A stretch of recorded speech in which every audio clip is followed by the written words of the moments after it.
Here's the Casablanca Delta 2 fan. This time with new bearings. Okay, turn on low. And we show medium and high.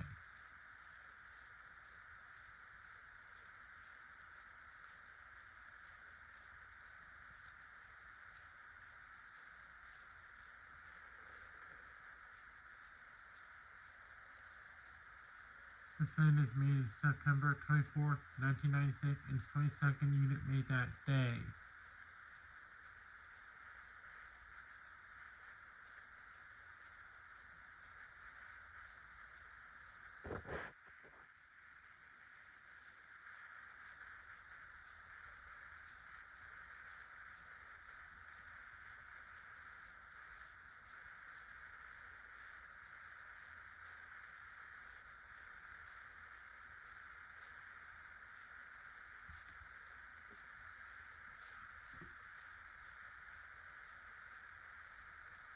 The top part of the shaft is different from the top part of the shaft of an older Delta 2 that I replaced bearings on. And it seems like the top part of the shaft changed when Hunter bought Casablanca. In 1996 is the year Hunter bought Casablanca. And the top part shaft being different makes it harder to remove the shaft. This is required to replace the bearings or the flywheel.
It wobbles on high by both tons of air with an Emerson K15 psi motor and is silent.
samurai doesn't seem to wobble 4 blades. And it boasts more air than its 5 blades. And is silent.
It seems to wobble more 2 blades. It doesn't boast much air, just 4 blades or even 5 blades. It makes more air noise.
Anyways, thanks for watching. Please have a comment, rate, subscribe.